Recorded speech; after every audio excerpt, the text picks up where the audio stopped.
द्वारिका वालों को देखो तो उनमें ही द्वारिकाधीश का दर्शन करो, और महाराष्ट्र के भक्तों को देखो तो विट्ठल नाथ जी का, ये विट्ठल नाथ जी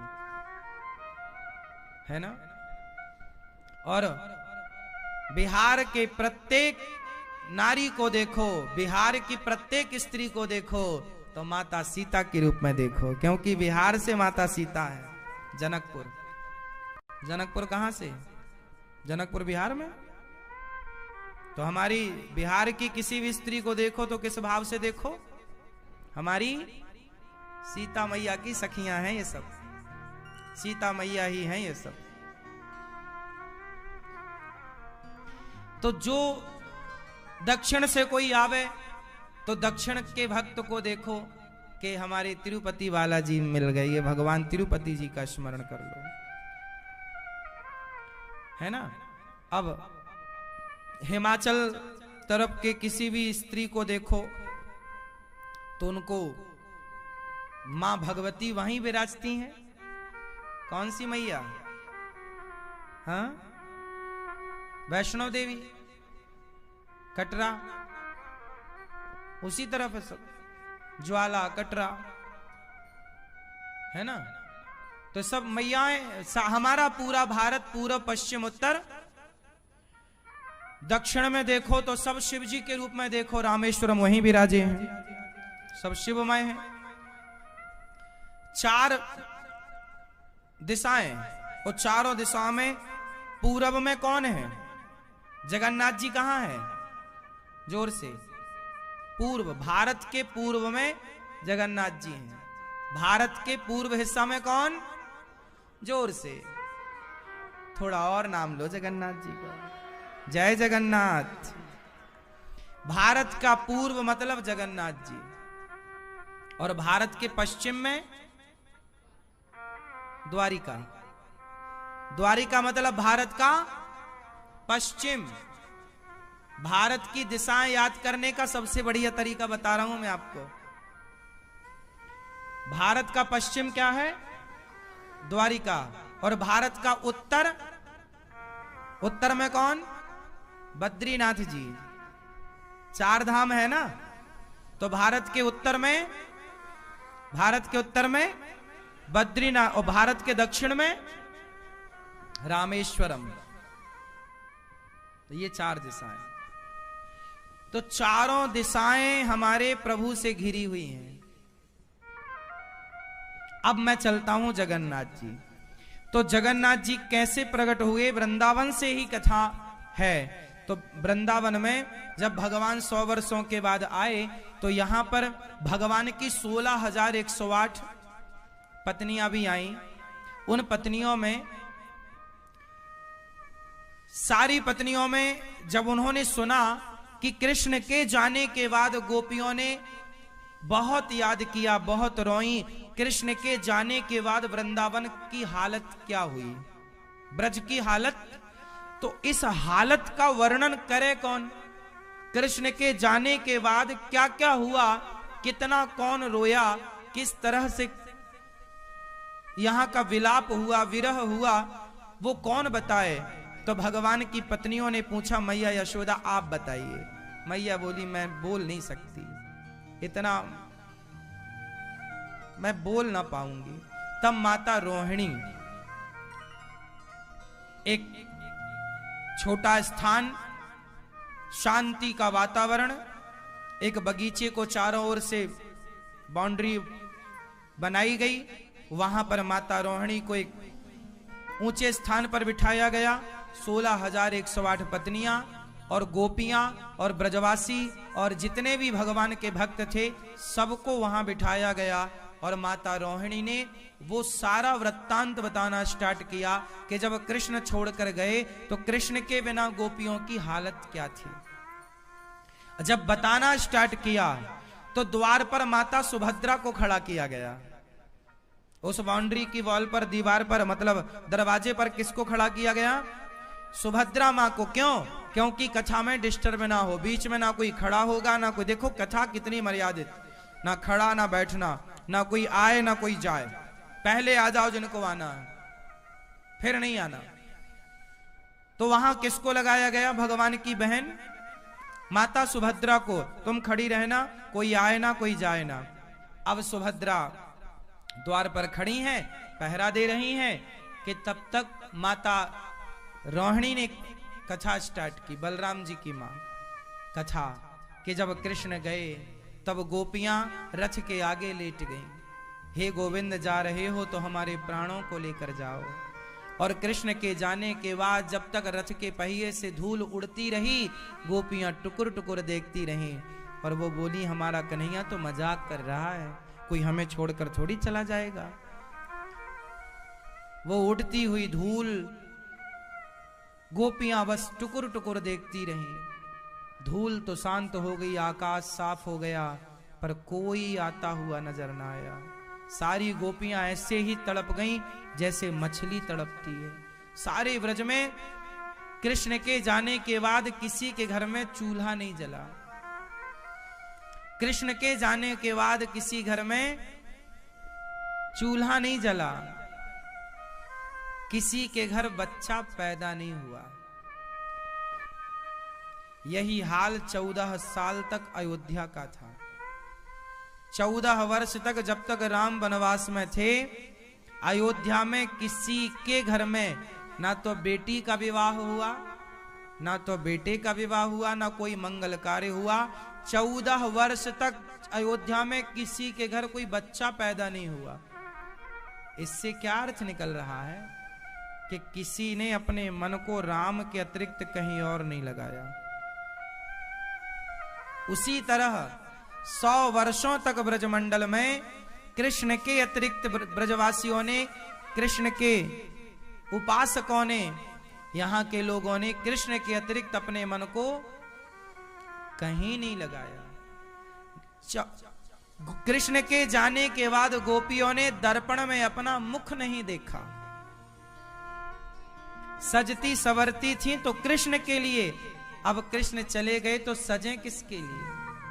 कृष्ण के जाने के बाद गोपियों ने अपना मुख दर्पण पर नहीं देखा, कंघी नहीं की, बालों को सुलझाया नहीं, जटाएं बन गईं। जब ये बात माता रोहिणी बता रही थी, संयोग से द्वार पर माता सुभद्रा थी, तभी कृष्ण और बलराम जो कि ब्रजमंडल का भ्रमण करने गए थे, वो वापस आए। और जब आए तो यहाँ कथा स्टार्ट हो चुकी थी। तो सुभद्रा ने कृष्ण बलराम को द्वार पर रोक दिया।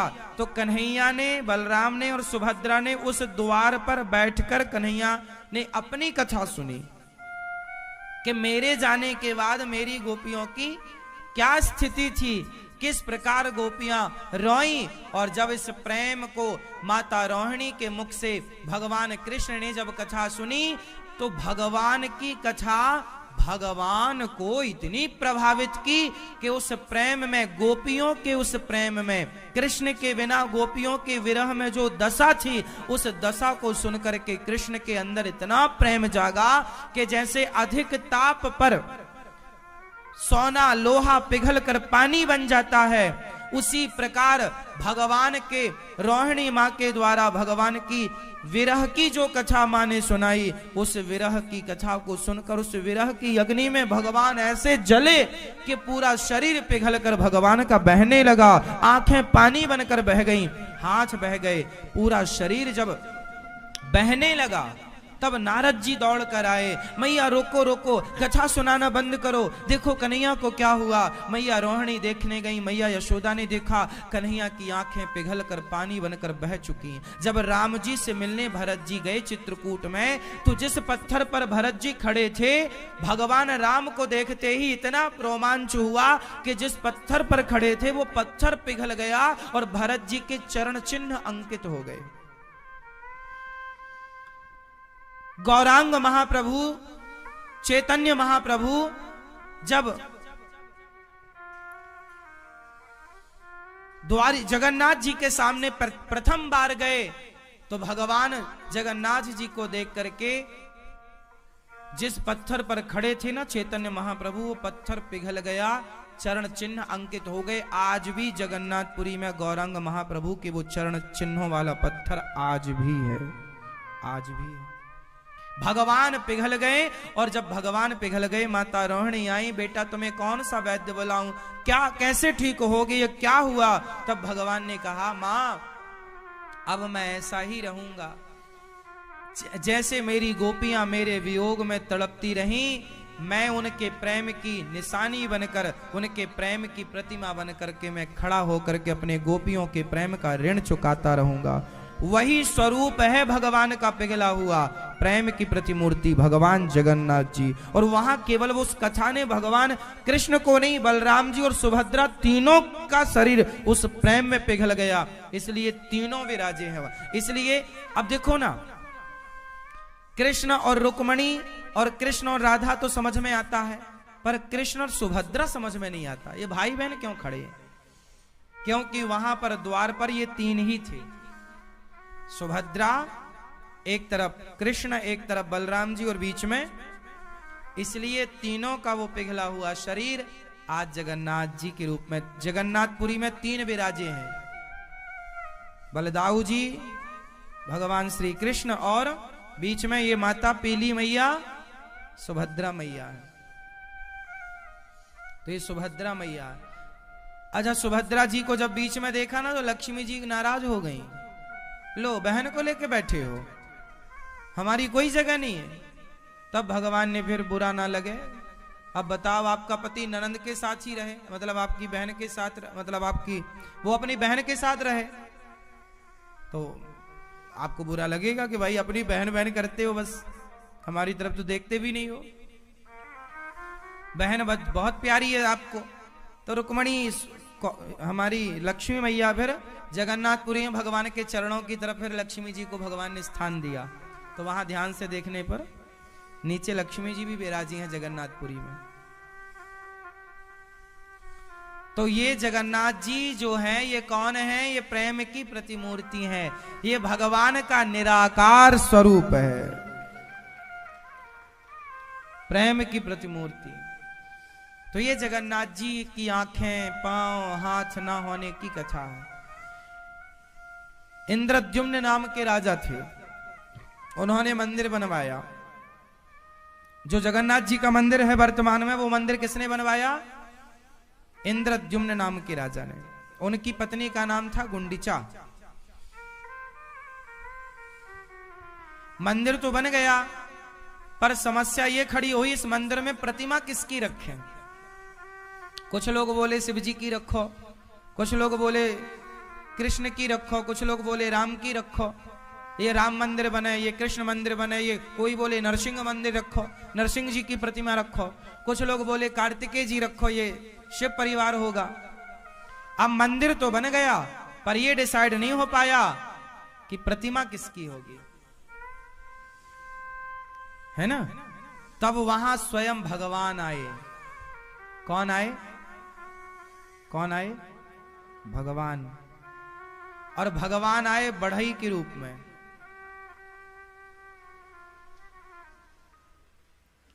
बोले हम मूर्ति बनाएंगे यहां, और उस मूर्ति में धड़कता हुआ हृदय डालेंगे,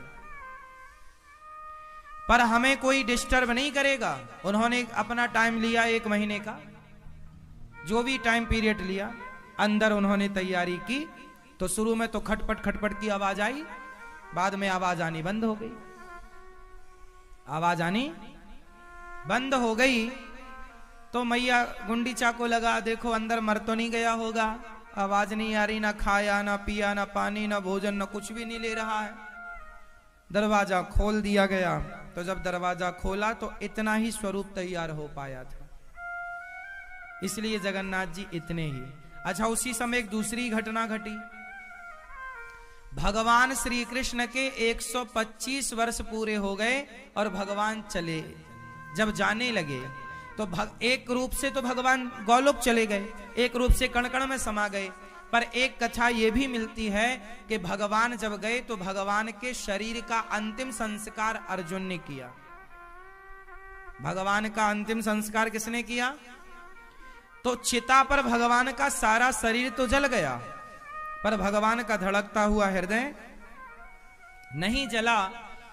तो अर्जुन ने प्रभु से फिर पूछा कि प्रभु ये क्या है, ये कैसे जलेगा। जेलर साहब हैं भोपाल सेंट्रल जेल के, जो जेलर हैं वो कथा सुनते हैं, वो शिष्य हैं, तो वो कथा सुनते हैं और वो एकादशी करते हैं। तो वो अपने खर्चे से, सरकार की तरफ से तो एकादशी में कैदियों को फलाहार की व्यवस्था नहीं होती, पर वो अपनी ओर से सारे कैदियों को जो एकादशी रखना चाहते हैं वो अपनी ओर से सबको एकादशी के दिन फलाहार की व्यवस्था कराते हैं। और वो एकादशी सारे कैदी वहां पर करते हैं और बहुत अच्छा माहौल उन्होंने कैदियों के लिए एक अच्छा उनको गाइडलाइन जारी की कि आप कथाएं सुना करो। तो वो कैदी कथा सुनते हैं और कथा सुनते सुनते, अभी पिछली बार भी हम गए थे, एक दिन के लिए गए थे, तो 1-2 घंटे का उनको प्रवचन था। फिर सब कैदियों का मन हुआ कि 1-2 घंटे में तो प्यास बुझी ही नहीं, तो तभी से फिर भागवत जी की बात हुई कि सबको भागवत जी सुनवाई जाए। तो भागवत जी के लिए वहां जाना है। भागवत जी जो सुनता है वो मुक्त हो जाता है साहब, मुक्त हो जाता है। भागवत जी को आप हल्के में मत लीजिए साहब। चलो हम आपसे जो सवाल किए उस सवाल पर आए। बताओ महाभारत का युद्ध किसकी गलती से हुआ? द्रौपदी की गलती? तुम्हें धृतराष्ट्र की गलती नहीं दिखती? दुर्योधन की गलती नहीं दिखती? पूरे घर में कोई कुछ भी करे, गलती सास की।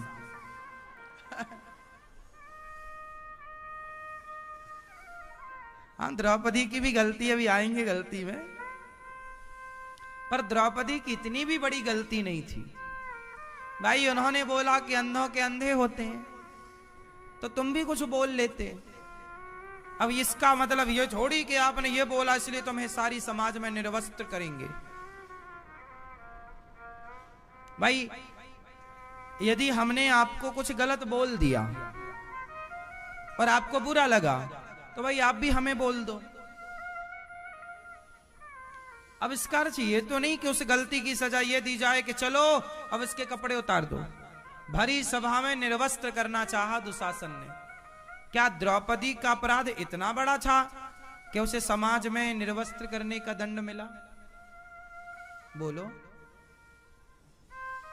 गलती थी द्रौपदी की। देखो, सुई की चोरी करने वाले को ना फांसी की सजा नहीं देते। बात समझ में आ रही है? यदि मैंने आपके घर से सुई चोरी की है तो मुझे इसमें फांसी की सजा तो मिल जाए, तो ये न्याय होगा कि अन्याय होगा? बोलो भाई, जो अपराध है उस अपराध के हिसाब से दंड होगा। समझ में आई? तो द्रौपदी मैया का अपराध था, उन्होंने बोला कि अंधों के अंधे होते हैं, नहीं बोलना चाहिए था, पर इसका इतना बड़ा दंड तो नहीं था। मूल महाभारत किसकी गलती से हुआ? महाभारत हुआ इसलिए कि धृतराष्ट्र ने सही बंटवारा नहीं किया। पांडवों का और कौरवों का क्या नहीं किया? जोर से मैया सुनो ध्यान से मेरी मां, क्या नहीं किया धृतराष्ट्र ने? बंटवारा। यदि पांडवों का अधिकार दे दिया होता पांडवों को, पांडव क्या मांग रहे थे? हमारा राज्य हमें दे दो, इंद्रप्रस्थ।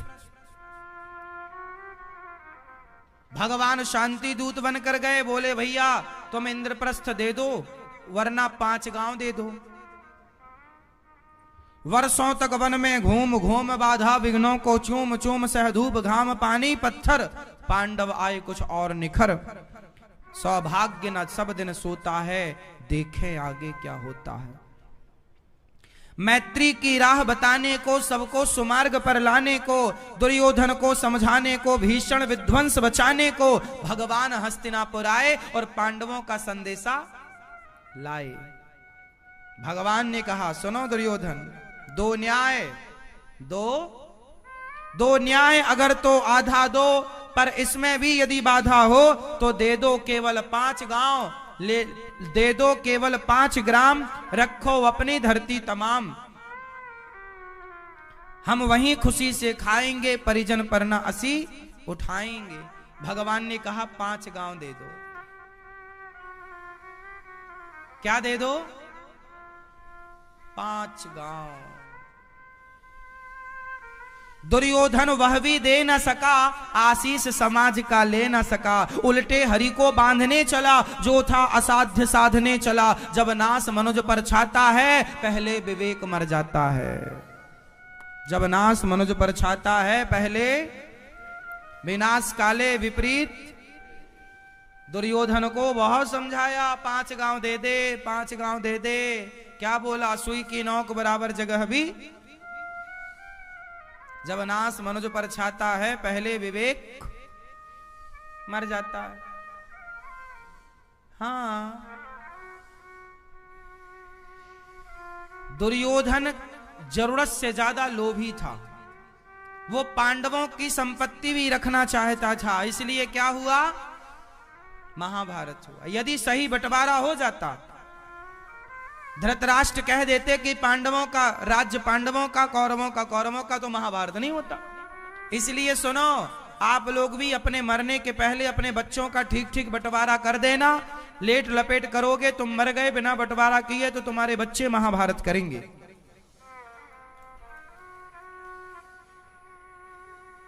और ये बिल्कुल ना सोचना कि नहीं हमारे बच्चे तो बड़े समझदार हैं। नहीं, समझदार है तो भी बंटवारा करना ही पड़ेगा। बताओ, इस इतिहास में किस भाई भाई का बंटवारा नहीं हुआ? सबका हुआ। राम लक्ष्मण भरत शत्रुघ्न का भी बंटवारा हुआ, जबकि इनसे बड़ा प्रेम से रहने वाले धरती पर कौन हुए हैं? भगवान राम ने शत्रुघ्न को मथुरा का राजा बनाया था, पता है आपको? भगवान राम जी अयोध्या के राजा थे और शत्रुघ्न जी यहां मथुरा शत्रुघ्न जी ने बसाई। मथुरा के राजा शत्रुघ्न जी थे उस जमाने में, त्रेता में। सबको राज्य बांटा।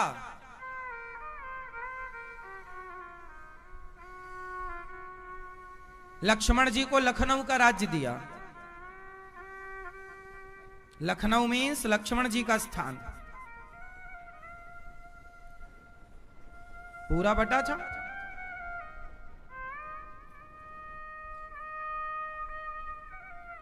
तो मेरी मां, समय पर बंटवारा जरूरी है। भाई भाई अलग कमाओ, अलग रहो, अपना खाओ कमाओ, लेकिन भीतर से प्रेम से रहो। तुम भाई भाई में प्रेम होना चाहिए, सुख दुख में खड़े रहो, लेकिन फिर भी आज नहीं कल, कल नहीं परसों अलग तो होना पड़ेगा ना। इसलिए लड़के अलग होना ये समझदारी है, या प्रेम मोहब्बत से अलग हो जाना ये समझदारी है? इसलिए लड़कर अलग नहीं। वो पिता अच्छे नहीं हैं जो समय पर बंटवारा नहीं करते, वो पिता अच्छे हैं जो समय पर बंटवारा कर देते हैं। बंटवारा धृतराष्ट्र ने कर दिया होता टाइम से तो महाभारत होता। अच्छा, कर तो दिया था बंटवारा, इंद्रप्रस्थ दे दिया पांडवों को, लेकिन बाद में देके भी फिर उस पर कब्जा कर लिया जुआ के बहाने। तो कब्जा कर लिया, बोला 12 साल का वनवास पूरा करके आओ, 1 वर्ष का अज्ञातवास पूरा करके आओ, फिर तुम्हें देंगे। तो पांडव वो भी करके आ गए, फिर भी नहीं बोला, नहीं ठेंगा दिखा दिया धृतराष्ट्र ने, नहीं देंगे कुछ भी।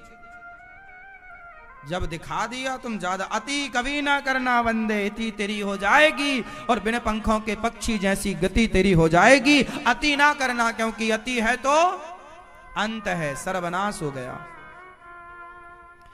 सामने वाले को उतना झुकाओ जितना जरूरी है, जितना ठीक है, जरूरत से ज्यादा वरना नाश हो जाएगा। किसी की सरलता का, सहजता का गलत फायदा मत उठाओ। कोई आपका सम्मान कर रहा है, कोई आपकी रिस्पेक्ट कर रहा है।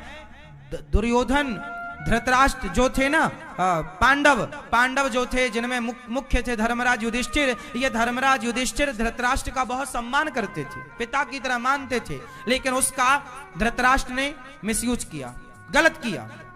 और गलत किया सर्वनाश हुआ। देखो ना धृतराष्ट्र ने बाद में क्या किया, ओहो ओ भीम यहाँ आओ, मैं तुम्हें गले लगाना चाहता हूं, तुमने कौरवों को मार दिया, बहुत अच्छा लगा तुम्हें गले लगाने के बहाने दबा के मारना चाहता था कि नहीं। तो आदमी बाहर से ठीक ठाक दिखता है, अंदर कपट भरा होता है। भगवान ने पहचान लिया, दूसरा खिसका दिया पुतला चूर चूर हो गया था। ये धृतराष्ट्र जी महाराज ऐसी थोड़ी अंधे थे, ये कर्मों के दंड थे। भले आदमी होते तो अंधे काहे को होते।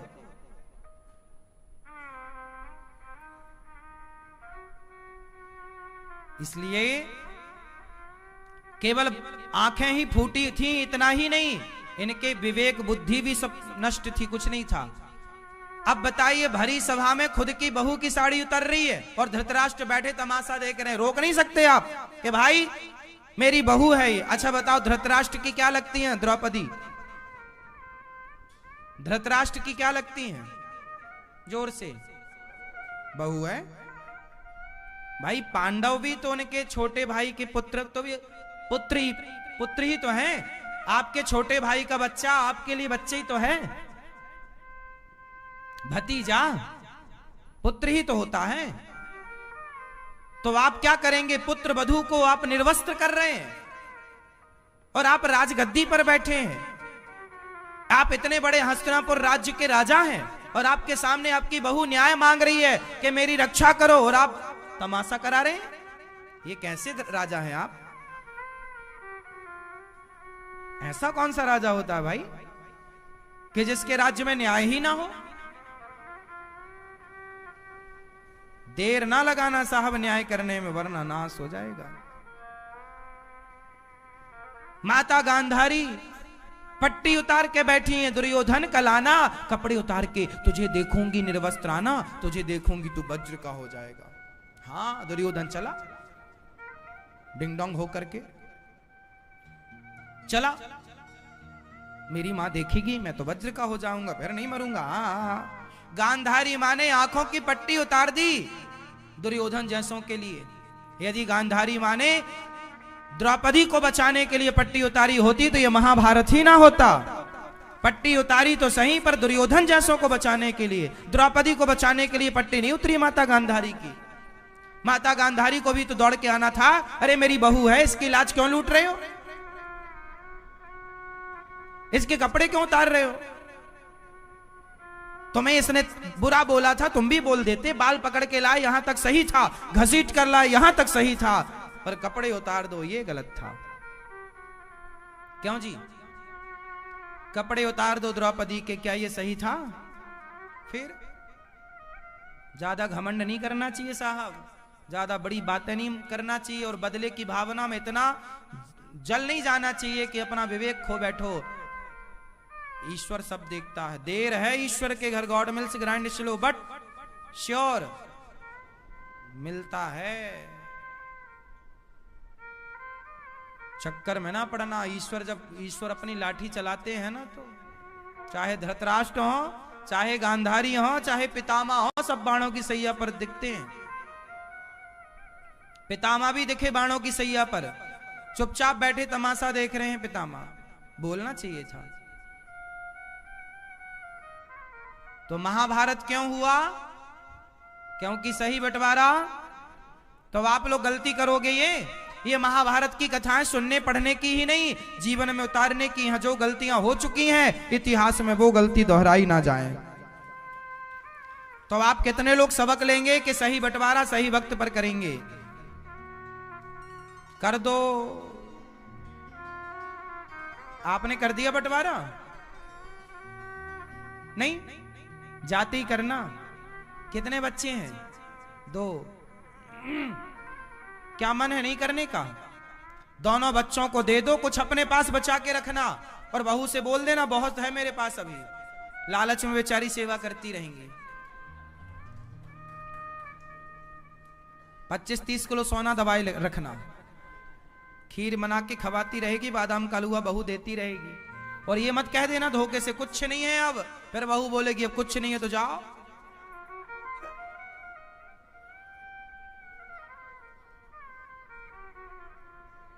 इसलिए सही बंटवारा कर दो बेटे का बड़े। और देखो बंटवारा कैसे करना चाहिए, दोनों को बिठाओ, दोनों बेटों को। 4 बेटे हैं, चारों को बिठाओ।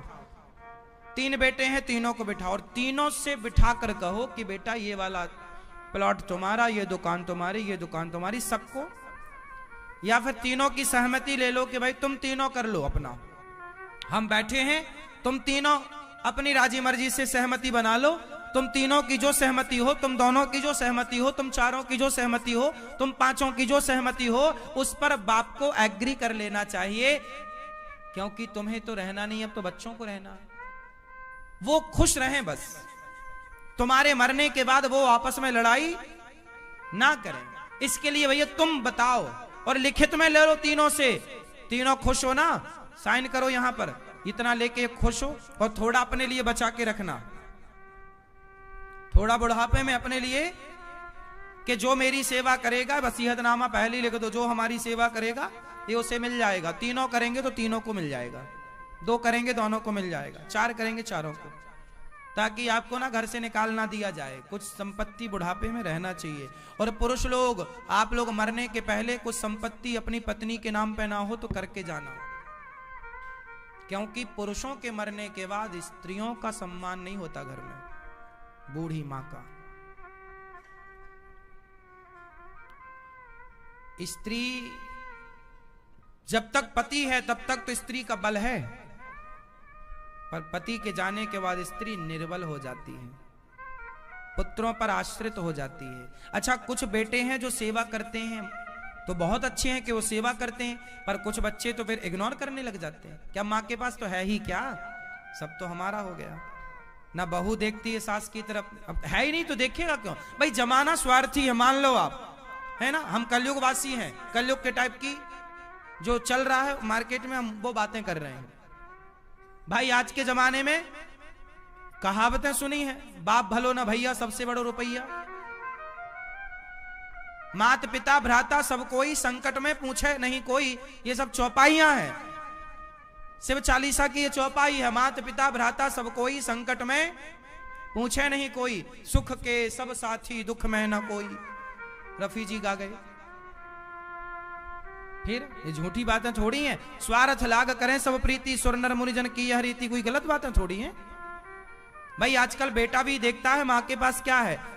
कुछ बच्चे हैं जो निस्वार्थ भाव से माँ बाप की सेवा भगवान मान के करते हैं, ऐसे बेटे भी हैं। ऐसे बेटों का अभाव हम नहीं कह रहे कि हैं बेटे अच्छे जो बिना स्वार्थ के माँ बाप की आरती उतारते हैं, पर समाज में बहुत सारे बच्चे स्वार्थी भी हैं। यदि स्वार्थी भी हैं तो आपके पास कुछ होना भी तो अच्छी बात है। तो आप लोग अपनी पत्नियों के नाम थोड़ा सा कुछ ना कुछ जरूर कीजिएगा, थोड़ा बैंक बैलेंस ही करके जाइएगा, कुछ एक आध प्रॉपर्टी करके जाइएगा। पत्नी के पास कुछ रहेगा तो बल रहेगा। एक तो पुरुष लोग स्त्रियों के नाम पे इसलिए कुछ नहीं करते क्योंकि स्त्रियां फिर बेटियों की तरफ ट्रांसफर कर देती हैं सब। स्त्रियों के साथ झंझट तो ये है ना, पुरुष तुम पे भरोसा करता भी है तो तुम्हारा ज्यादा मोह ममता बेटी की तरफ होता है। सारा दे दोगी दामाद को, यहां बेटा रोएगा, माँ ने कुछ नहीं दिया, सब दे दिया अपनी बेटी को। भारत में 99% माँ बेटियों के फेवर में होती हैं, बेटे बहू के फेवर में नहीं होती। ये बात आप मानो ना मानो, पर 95% मान लो आप इसे, 5% छोड़ दो। पता नहीं माओ को क्या हो जाता है, बेटी बेटी बेटी बेटी बेटी बेटी बेटी, दिन भर बेटी बेटी जपती है। पानी पिला रही है बहू, रोटी खिला रही है बहू, जाप कर रही है बेटी बेटी बेटी बेटी बेटी।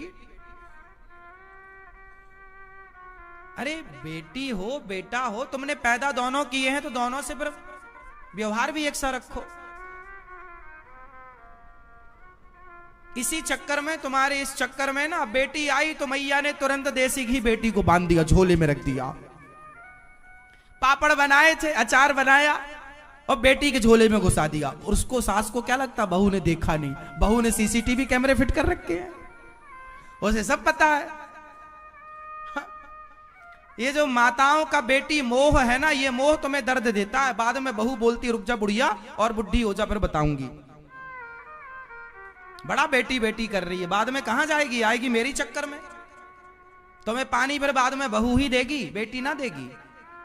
रोटी जली खुची जैसी है, बहू ही देगी, बेटी ना देगी। इसलिए बहू से बना के चलो मैया, बहुओं से बना के चलना। तुम बेटियों के चक्कर में बहुओं से बिगाड़ लेती हो, बाद में वो बहू है मजा चखाती हैं।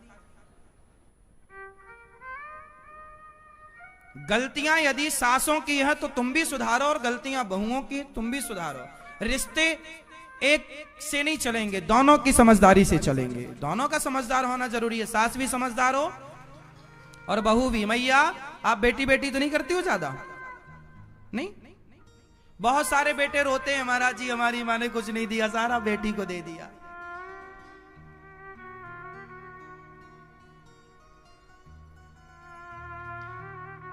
और बेटी आ क्या जाती है, मां को पता नहीं क्या हो जाता है।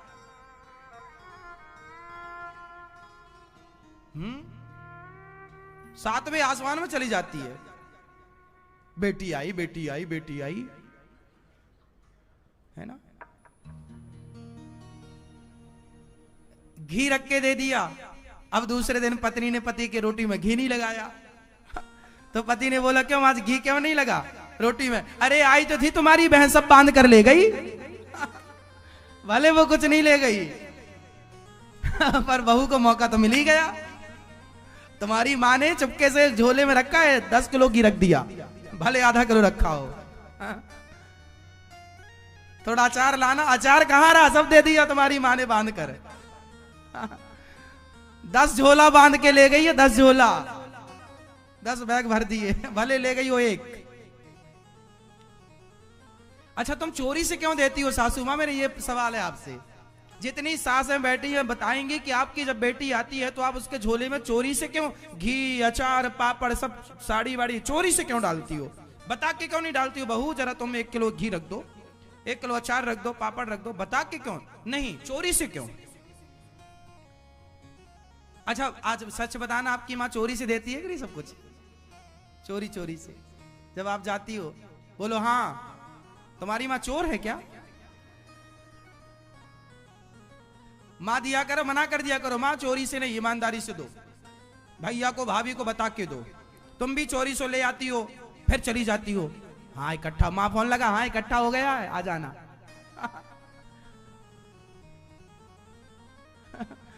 घर में चोरी क्यों? ये घर तुम्हारा ही तो है। तुम्हारी इस चोरी के चक्कर में रिश्ते खराब हो जाते हैं। ऐसा होता है कि नहीं? तो आप लोग मैया ईमानदारी से बेटे से बोलो, बेटा तुम्हारी बहन आ रही है, उसके लिए जरा ये ले आओ बाजार से, और ईमानदारी से दो। बेटी को साड़ी देती हो तो दो, पर बहू को भी दो। बेटी और बहू के साथ एक सा व्यवहार करने लग जाएं भारत की सासें तो सारा घर स्वर्ग हो जाए। गलतियां बहुओं की ही है ऐसा नहीं, सासों की भी है। भेदभाव सासें करती हैं ज्यादा, बहुएं तो तुम्हारे घर की बेटियां हैं। जैसा पढ़ाओगी, जैसे रखोगी, वैसे उनकी आदतें बनेंगी। बेटी को साड़ी दो तो बहू को भी दो, बेटी को सम्मान दो, बहू को भी दो। बेटी और बहू को एक तराजू में तौलो। जो तुम अलग अलग तराजू में तौलती हो, इसी से झगड़ा होता है। बहू को लगता है कि मैं दिन भर बर्तन धुलती हूँ, दिन भर घर में झाड़ू पोंछा करती हूँ, मेरी कोई इज्जत नहीं, फटी साड़ी नहीं देती, और ये महारानी आती है और भाभी जरा ये थाली धुल के लाओ, जरा भाभी जरा आज पकौड़े बनाओ, जरा तेरी नौकरानी हूं। मन में बोलती नहीं होगी पर मन में आ गई महारानी। हाँ ननद आती है तो भौजाई को ऐसा लगता आ गई खड्डूस कहीं की। तुम लोगों ने अपनी इज्जत कम कर ली, इतने ऑर्डर चला चला के, भाभी ये लाओ, भाभी जरा पांव दबा दो, भाभी जरा ये कर दो। इज्जत कम ना करो। सम्मान देने से सम्मान बढ़ता है, याद रखिएगा। सम्मान की भीख नहीं मांगनी पड़ती। भाभी आप हमारा सम्मान नहीं करती, अब ननद कहे भाभी हमारा सम्मान की भीख नहीं मांगी जाती। सम्मान तो देने से सम्मान अपने आप बढ़ जाएगा। तुम सम्मान दो, सम्मान मिलेगा। सम्मान के लिए भिखारी नहीं बनना पड़ेगा, भैया सम्मान दे दो। सम्मान भिक्षा का विषय नहीं है। सम्मान तो आपके अच्छे कार्यों से सामने वाला प्रभावित होकर आपका सम्मान करता है। इसलिए रिश्तों में छोटी छोटी सावधानी बहुत रखनी चाहिए, हाँ या ना। तो दुर्योधन, दो न्याय अगर तो बाधा दो, पर इसमें भी यदि बाधा हो तो दे दो, केवल 5 ग्राम रखो अपनी धरती तमाम, हम वहीं खुशी से खाएंगे, परिजन पर ना असी उठाएंगे। दुर्योधन वह भी दे ना सका, आशीष समाज का ले ना सका, उल्टे हरि को बांधने चला, जो था असाध्य साधने चला। जब नाश मनुज पर छाता है, पहले विवेक मर जाता है। दुर्योधन का नाश हुआ क्योंकि मनमानी किया, इसलिए सही बंटवारा करो, सही रिश्तों को निभाओ, रिश्तों को बहुत महत्व देना चाहिए। भगवान श्री कृष्ण, अच्छा महाभारत क्यों हुआ, इसका और भी कारण है। भीष्म पितामह चुप्पी साधे बैठे रहे, अरे बोलना था। विदुर जी तो सभा से चले गए, विदुर जी तो थे ही नहीं। यदि आपकी बात मानी जा रही है तो सामने वाला माने, आप यदि बलवान हैं तो आप जवाब दें, और यदि आप नहीं जवाब दे सकते तो वहां बैठे तमाशा ना देखें, आप वहां से चले जाएं। पितामह को जाना था, ना गए, ना तो रोका, ना तो बोले। बाणों की सैया नसीब हुई, जैसी करनी। पितामह सबसे बड़े भक्त हैं। विष्णु सहस्त्रनाम किसकी देन है? विष्णु सहस्त्रनाम इस धरती का सबसे श्रेष्ठ सहस्त्रनाम है। विष्णु सहस्त्रनाम सबसे श्रेष्ठ उपासना है, इस धरती की सबसे श्रेष्ठ उपासना है विष्णु सहस्त्रनाम। ये जो श्रेष्ठ सहस्त्रनाम जो है, सारे सहस्त्रनामों में, सहस्त्रनाम तो गोपाल सहस्त्रनाम भी होता, दुर्गा सहस्त्रनाम भी होता, ललिता सहस्त्रनाम भी होता, शिव सहस्त्रनाम भी होता है। सारे सहस्त्रनामों में सबसे श्रेष्ठ सहस्त्रनाम है विष्णु सहस्त्रनाम, और वो विष्णु सहस्त्रनाम देने वाले भीष्म पितामह हैं। भीष्म पितामह ने पांडवों को, धर्मराज युधिष्ठिर को सबसे पहले विष्णु सहस्त्रनाम का पाठ सुनाया। इतने श्रेष्ठ विद्वान, इतने श्रेष्ठ योद्धा, इतने श्रेष्ठ भक्त भीष्म पितामह जी कौन है? भक्त। श्रेष्ठ भक्तों में गिनती है पितामह भीष्म की। कोई ये सामान्य नहीं है पितामह, उच्च कोटि के भक्त हैं। इसलिए पितामह जब बाणों की सैया पर लेटे तो भगवान ने कहा कि मैं पितामह का दर्शन करना चाहता हूं। सारी दुनिया भगवान का दर्शन करना चाहती है, पर पितामह का दर्शन करने स्वयं भगवान आए थे।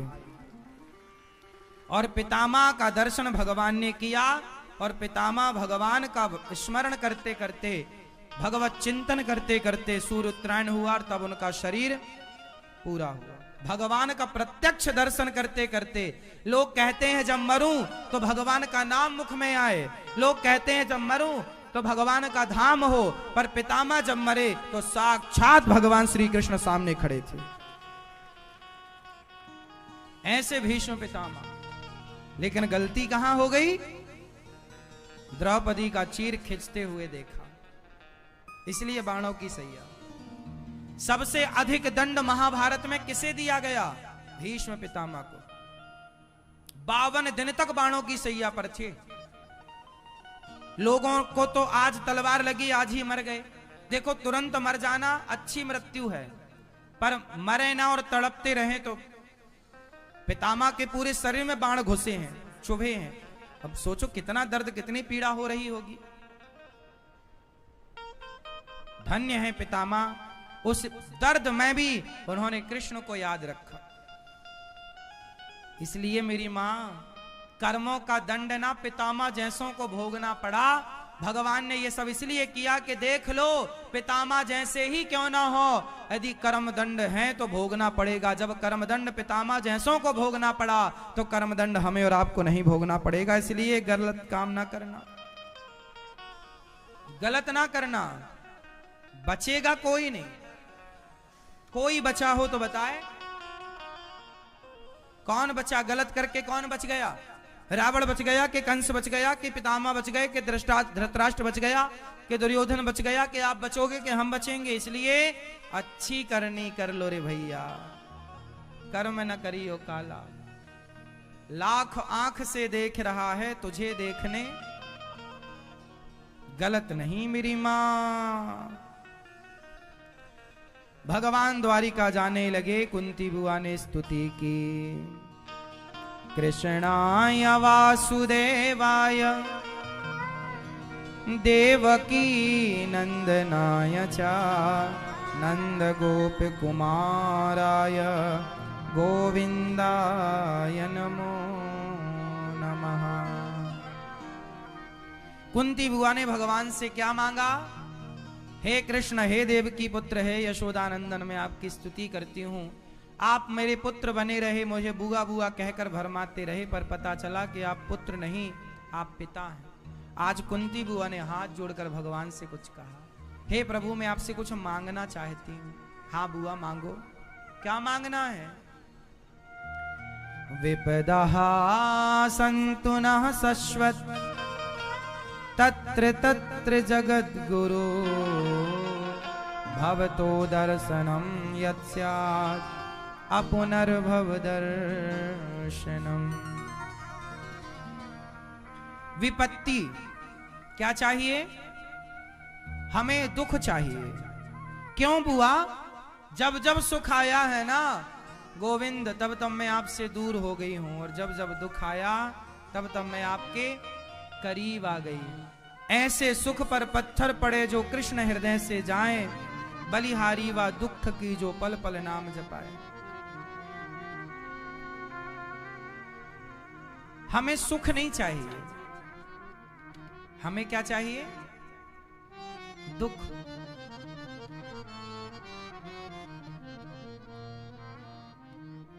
सुख नहीं चाहिए। सुख में भगवान को हम भूल जाते हैं और दुख में भगवान को हम अधिक याद करते हैं। कुंती बुआ ने भगवान से कहा, प्रभु मैं आपको कभी भूलूं नहीं। भगवान बोले, मां मैं सब दे सकता हूं, दुख नहीं दे सकता। भगवान सब कुछ दे सकते हैं, दुख नहीं देते। अच्छा, दुख कौन देता है? आप बताओ, पूछ रहा हूं, दुख कौन देता है? दुख कभी भगवान नहीं देते। बताओ, दुख कौन देता है? जोर से।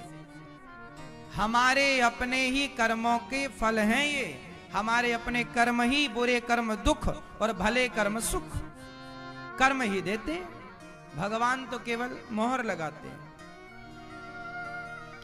तो आप कुंती विपत्ति मांग रही हैं, भगवान ने अपने आप को दिया। देखो मां कुंती बुआ अपने आप को समर्पित कर दिया मां ने।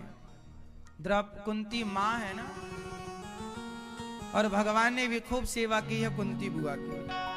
भगवान ने मां का बहुत ख्याल रखा है।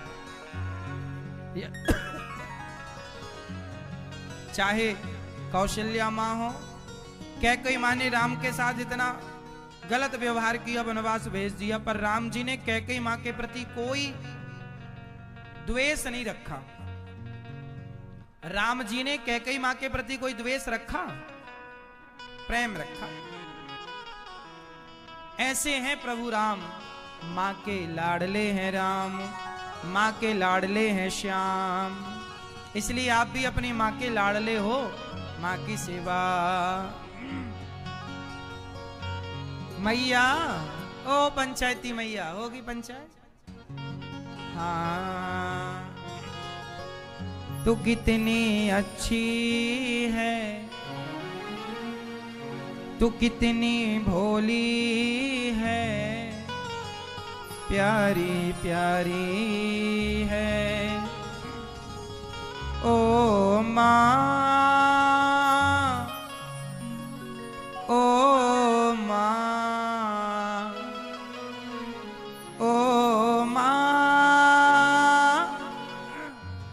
प्यारी माँ, तू कितनी अच्छी है, तू कितनी भोली है, प्यारी प्यारी है ओ माँ, ओ माँ, प्यारी माँ। ये जो दुनिया है ये वन है कांटों का, तो फूल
अखियां, दुखन लागी है माँ तेरी अखियां।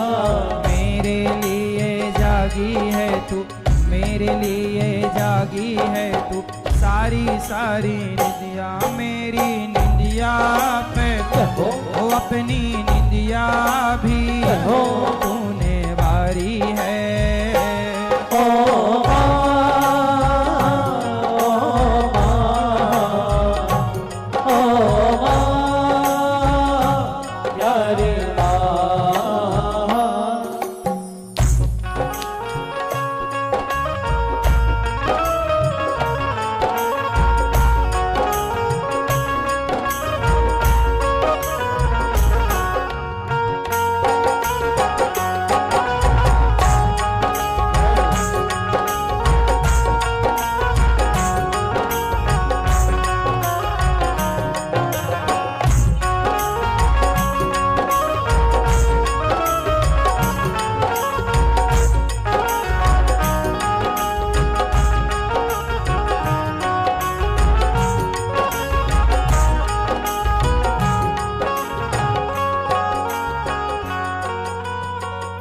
अपना नहीं तुझे सुख दुख कोई, अपना नहीं तुझे सुख दुख कोई। माँ का अपना कोई सुख नहीं, हंसती तो बच्चों के लिए, रोती है बच्चों के लिए। अपना नहीं तुझे सुख दुख कोई, अपना नहीं तुझे सुख दुख कोई। मैं मुस्काया हो तू मुस्काई हो, मैं रोया तू रोई, मेरे हंसने पे मेरे रोने पे तू बलिहारी है। ओ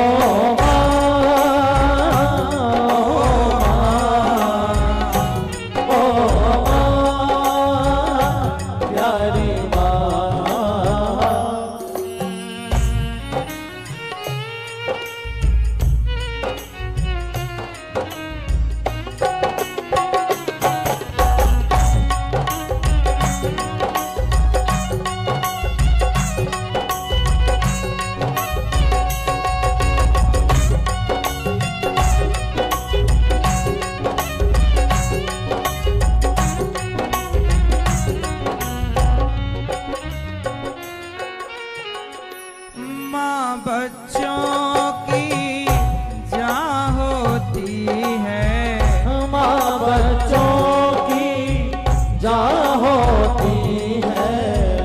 माँ बच्चों की जान होती है, माँ बच्चों की जान होती है।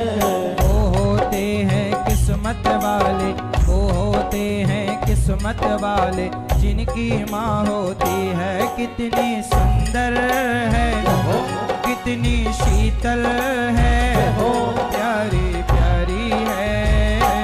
ओ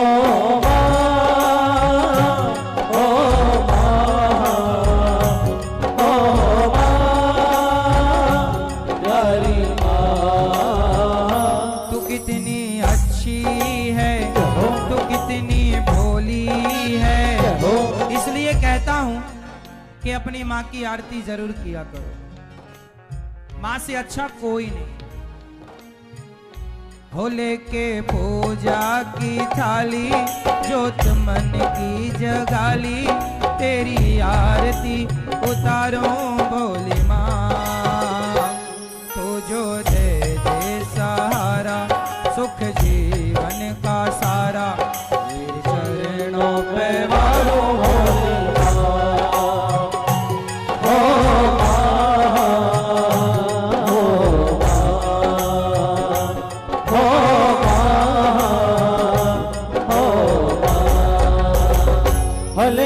पूजा की थाली, जोत बन की जगाली, तेरी आरती उतारो भोले माँ। तू जो दे दे सहारा, सुख जीवन का सारा, तेरे चरणों पे वारो भोले माँ।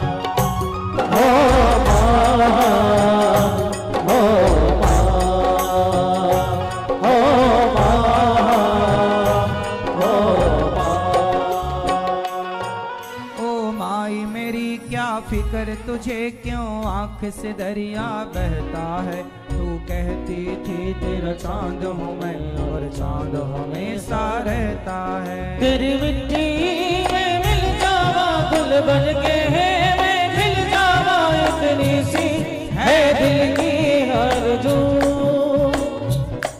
तेरे खेतों में लहरावा, तेरी नदियों में बह जावा, इतनी सी है दिल की आरज़ू।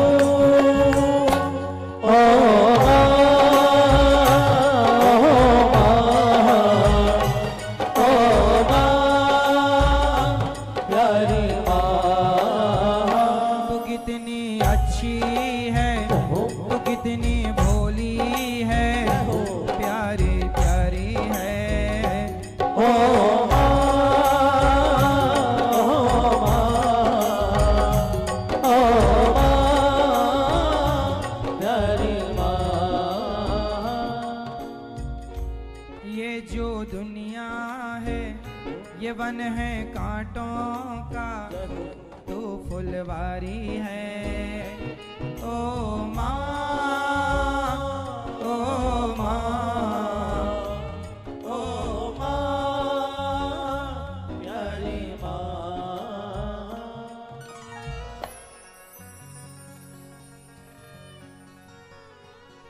मुझे इस दुनिया में लाया, मुझे बोलना चलना सिखाया।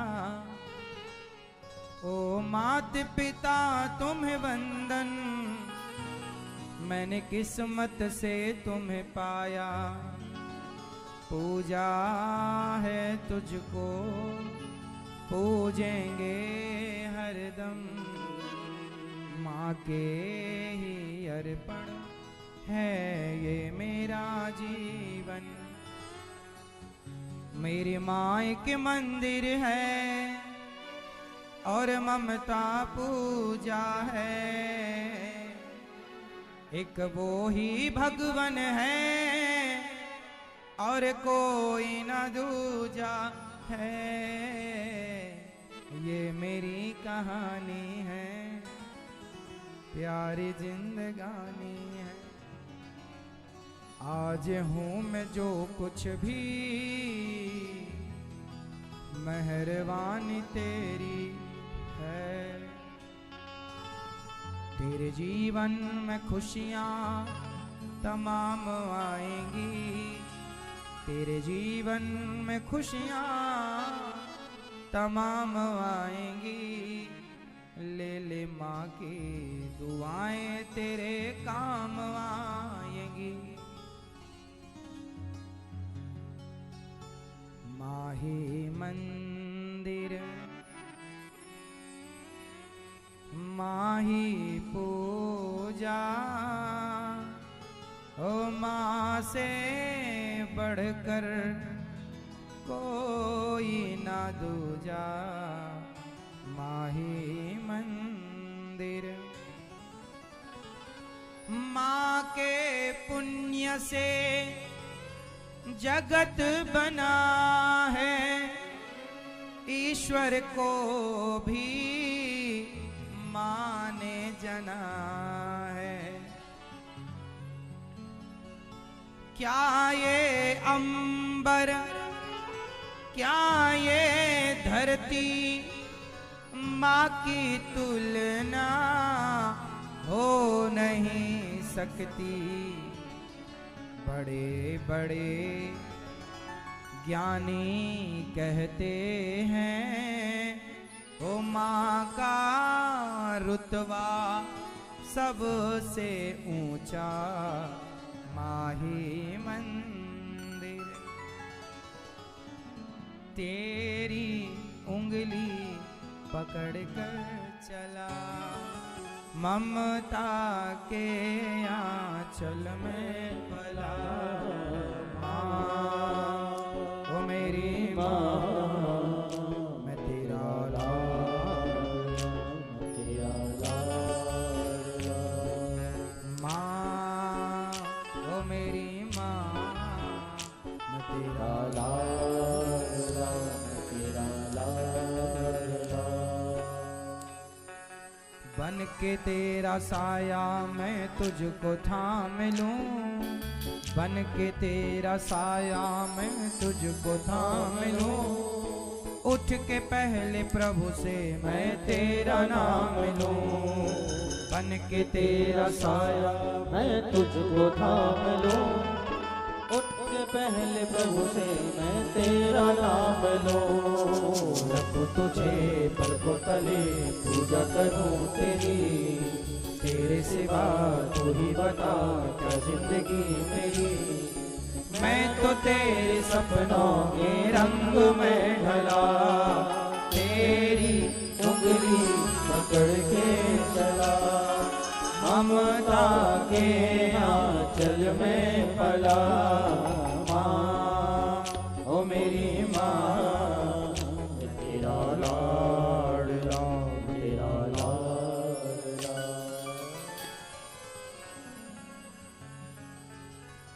माँ भगवान का ही अंश है।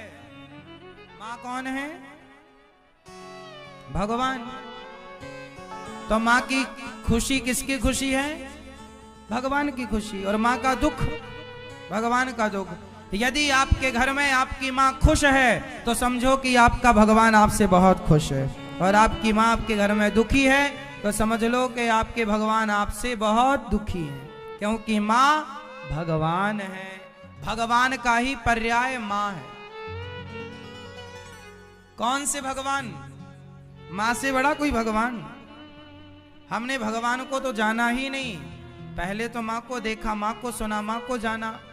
माँ ने बोलना सिखाया, चलना सिखाया, तो बताओ माँ ही भगवान है अपने लिए। तो हमने इन भगवान को तो बाद में जाना। कोई भगवान भी होता है ये सब बाद में जाना, पहले तो ये जाना बस माँ होती है। क्यों जी, क्या सही है? पहले आपने भगवान को जाना कि माँ को जाना? अब जब भगवान को जान गए तो माँ को छोड़ दोगे क्या? इसलिए माँ को कभी नहीं छोड़ना चाहिए। कितना भी बड़ा तुम साधु बन जाओ, भक्त बन जाओ, तुम घर परिवार सब छोड़ दो, फिर भी अपनी माँ को नहीं छोड़ना चाहिए। माँ के ऋण से बेटा कभी उर्ण नहीं हो सकता। इस धरती पर एक संत हुए हैं आद्य शंकराचार्य जी, साक्षात भगवान शिव ही शंकराचार्य बनकर आए। नाम सुना आद्य शंकराचार्य जी? आद्य शंकराचार्य जी जब सन्यासी हो गए तो माँ रोने लग गई।